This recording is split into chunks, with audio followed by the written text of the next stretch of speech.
The ACCC alleges the supermarket giant duped shoppers with fake discounts. Well, today the supermarket giant was in court defending claims that very campaign deceived Australian shoppers with bogus discounts. Look how much corned beef costs. Same product 14 months later.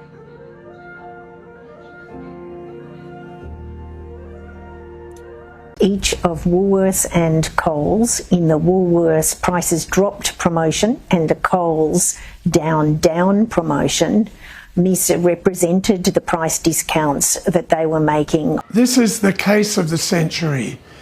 It involves millions of consumers. The potential fines will be in the hundreds of millions if the case is proved, and there may be a class action.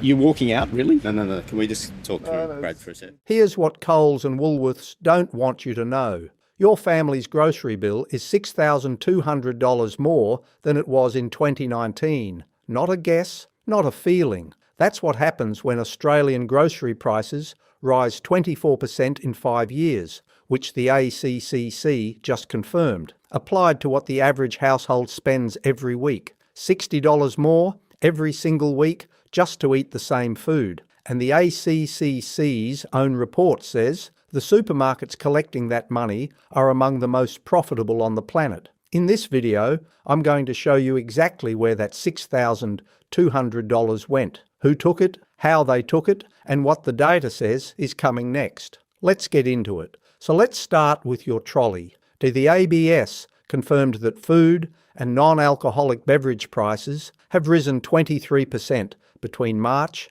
2019 and the end of 2024. In the latest data, February 2026, food inflation is still running at 3.1% annually. Beef and veal up 13.5%, lamb up nearly 13%, snacks and confectionery up 6.7%. Every aisle, every week, more expensive. But the numbers don't hit until you hear what real people are saying. One person on Reddit summed it up in a single sentence. They said, a shop that used to cost $15 to $25 now is $50 to $60. That's it. That's the lived experience of the 24% increase, 2 to 3 times what it used to cost. And the thread was full of people saying the exact same thing. Now, so the average household is spending $213.64 a week on groceries, up from $191.66 the year before. That's over $1,000 more in a single year. But averages hide the extremes. One Aussie posted their banking app data, UP Banking, so the numbers are exact. 2 adults, no kids, no eating out. $16,000 spent on groceries in 2024. That's $1,400 a month for 2 people, shopping across Aldi, Coles, IGA and independent stores. It's not a single supermarket problem. It's everywhere. And if you've got kids, the numbers are brutal. The CanStar Blue 2025 survey puts the average family of 4 at $240 a week. But one family, 3 kids, your 2 adults, tracked their actual spend across 12 months and came back with $2,384 a month. That's $28,608 a year on groceries alone. The dad's exact words, RBA, rates don't affect me as much as food costs. And mate, when your grocery bill is hitting you harder than your mortgage, something is fundamentally broken. And here's a survey that puts the national mood into a single number. Savvy's 2024 Cost of Living Survey, 1,000 adult Australians, representative sample, found that 62% cite grocery prices as their greatest ongoing concern. Not rent, not petrol, not energy, groceries. Number 1. For women, it was 67%. For everyone over 45, groceries was the top concern across every single demographic. Now, former ACCC Chair Professor Alan Fels, the man who ran the competition watchdog for 8 years, put it plainly. He said, I think today it just means prices above the levels that would occur if there was a competitive market. On that test, I think the supermarkets are overpricing. He also noted that when the price supermarkets pay farmers goes down, as it has with meat, they're slow to pass on cost savings to shoppers. But here's what Coles and Woolworths really don't want you to know. Those price increases weren't just about supply chains or the pandemic. The ACCC's 437-page final report, the largest consumer investigation they've ever conducted, with over 20,000 Australians surveyed, confirmed that average product margins at Coles, Woolworths and Aldi have been increasing since 2019 to 20. And that's not input costs being passed on, that's margins getting wider while your wallet gets thinner. Fresh produce margins at Woolworths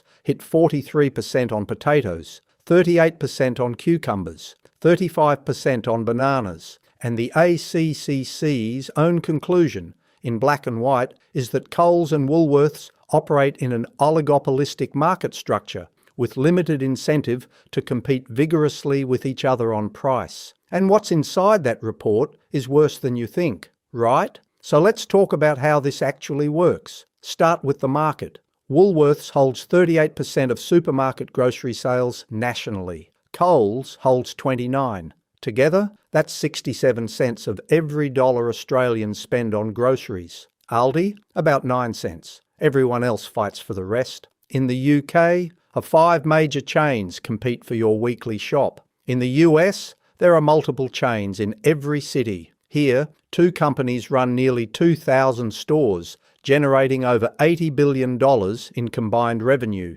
One Aussie tracked her Coles online orders between the second half of 2022 and August 2023. Line by line, 500 grams of penne pasta, 80 cents to 90.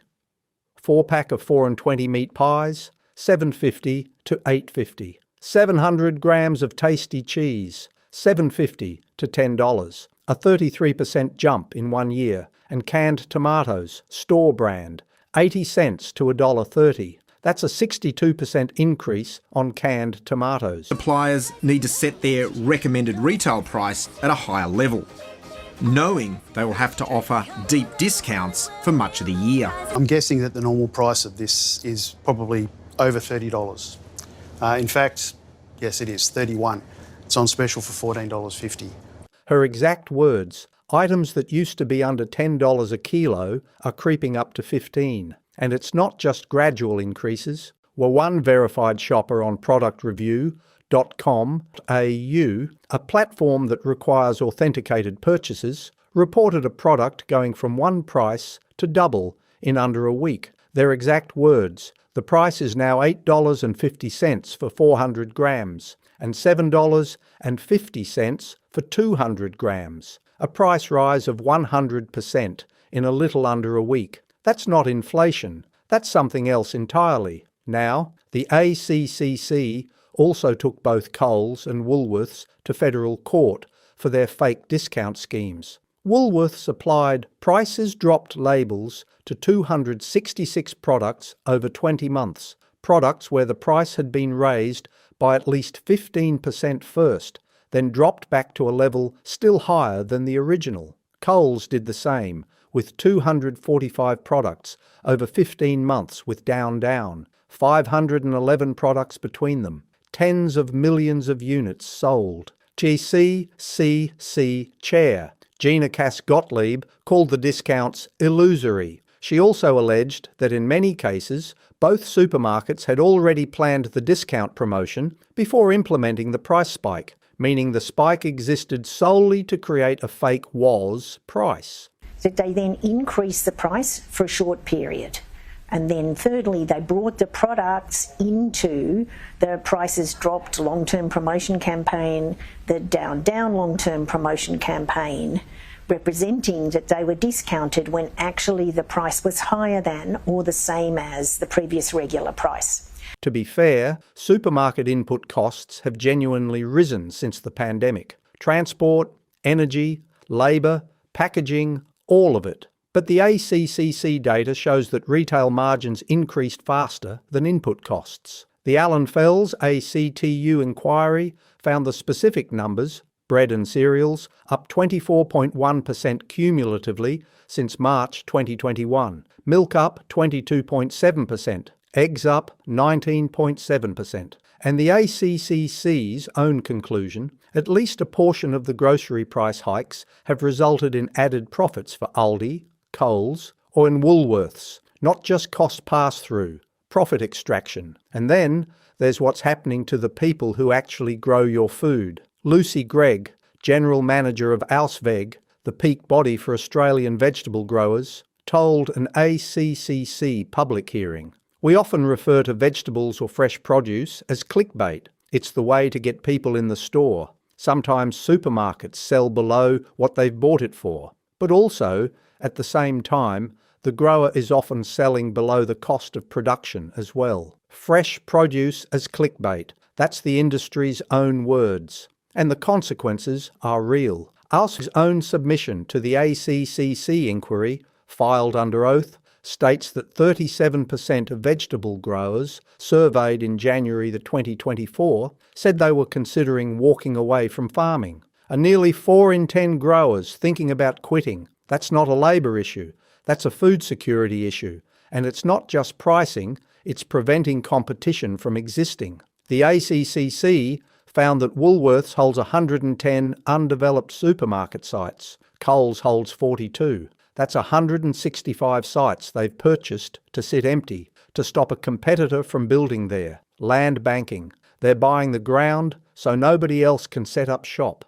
And here's where it gets even worse. The Guardian Australia published a set of charts in October 2024 that showed something extraordinary. In 2008, the profit margins of Coles and Woolworths were in line with their international peers. Tesco in the UK, Carrefour in France, Sainsbury's, Kroger, Walmart, comparable businesses, comparable margins. Fast forward to 2024. And the Australian duopoly has leapfrogged every single one of them. Their profit margins now exceed those of nearly all their international counterparts. The ACCC confirmed it. Aldi, Coles and Woolworths' average EBIT margins are among the highest of supermarket businesses in relevant comparator countries. Let that sink in. While your grocery bill climbed 24%, the supermarkets you were paying weren't just keeping up with costs, they were pulling ahead of every comparable retailer on the planet.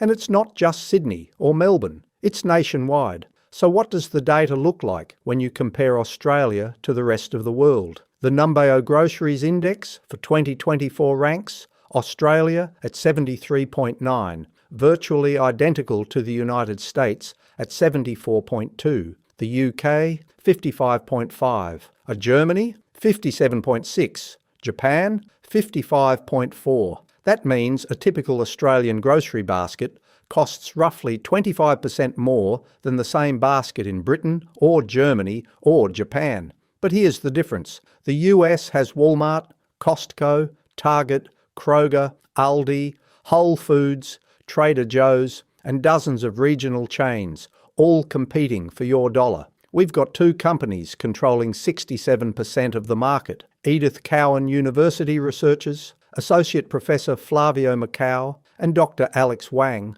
compared 44 grocery items across Australia, the UK, Ireland and New Zealand. And they found something telling. On a trolley of 50 products at Coles and Woolworths, 45 of those products had the same price at both chains. Less than $1 difference on a $300 shop. And that's not competition, that's parallel pricing. And the community has noticed. One commenter on the ACCC inquiry thread on Reddit wrote, "There is absolutely no reasonable way they're not deeply involved in price fixing, especially since Colesworth is the exact same prices all the time." Another added, "Buy on special when the prices approach how much they used to cost several years ago. That's what passes for a bargain in 2025. Paying what things cost 3 years ago." Choice, the government-funded consumer body, runs quarterly basket surveys across 104 stores in 27 locations. In the latest data, a 17-item basket at Aldi costs $75.98. At Woolworths, $90.08. At Coles, $90.90. At IGA, $101.84. Over a year of weekly shops, you'd spend roughly $735 more at Woolworths or Coles than at Aldi. And between Woolworths and Coles, 82 cents difference. 82 cents on a $90 basket. To be fair, Aldi isn't perfect either. The ACCC found they've been increasing prices at a faster annual rate than Coles or Woolworths recently, but their overall price level remains significantly lower, and that gap is what competition is supposed to look like. In December 2025, just a few months ago, another wave hit. One poster on Reddit's Aussie Finance said, "Stuff I buy every week suddenly $2 to $4 more. Even the cheap brands aren't cheap anymore." That was the moment it clicked for a lot of people. Even home brand products, the things you switch to when the name brands get too expensive, started climbing. There's nowhere left to trade down to. And for regional Australia, the crisis is even worse. In Warrawee, a remote community in the Northern Territory, ABC News reported that a single salad pack is advertised for $20.69. $20 for a salad mix. The ABC's reporting captured a community where fortnightly food budgets disappear in a single day. In remote communities, the ACCC found prices can run 30 to 60% higher than metro areas, and in some places, an industry research firm confirmed what the numbers show. A limited incentive to compete on price, and the ACCC's own words, there is no silver bullet that will fix it. So what changes? The ACCC issued 20 recommendations in its final report. From July 2026, new price gouging laws will carry fines of $10 million per breach, or 10% of annual turnover, whichever is higher. That's serious money. There's a strengthened food and grocery code with real penalties for how supermarkets treat suppliers.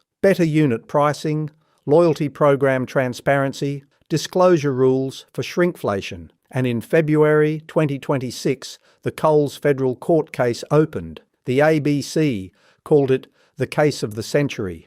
Woolworths faces its own class action, with a 2-week trial starting April 2026. Consumers who purchased fake discounted products may be entitled to compensation. Will it work? To the optimistic take, fines of 10% of turnover are genuinely painful, and the court cases mean there's now a financial consequence for misleading pricing. The realistic take, both Coles and Woolworths publicly opposed the price gouging ban. The day the ACCC released its damning 437-page report, Woolworths' share price surged 6.3% and Coles jumped 4.9%. The investors aren't worried. I should mention, the shrinkflation problem is still accelerating. Choice investigated 10 specific products in 2024 and found some examples that are absolutely cooked. Jif Power and Shine bathroom cleaner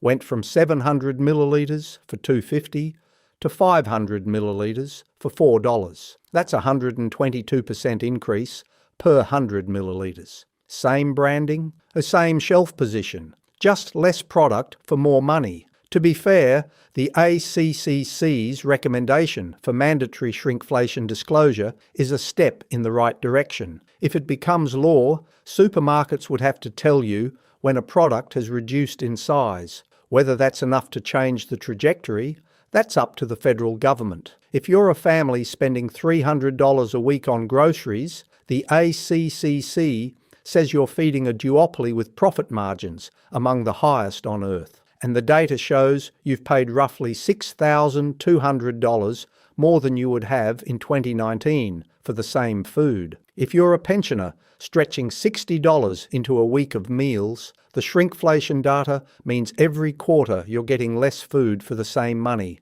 and nobody's required to tell you. If you're a single parent doing it tough, the food bank data says 69% of families like yours are food insecure, and if you're a farmer, Ausveg's own numbers show nearly 4 in 10 vegetable growers are thinking about walking away. because the supermarkets are paying less while charging you more. If you're in regional or remote Australia, the gap is even wider. A $20 salad mix in the Territory, while city shoppers complain about $4 bananas. Here's the truth. Australian grocery prices have risen 24% in 5 years. Coles and Woolworths control 67% of the market and post profit margins higher than any comparable supermarket on the planet. They're in federal court for fake discounts on over 500 products. And the people growing your food are being squeezed out while the people selling it post record profits. I'll be covering the court verdicts,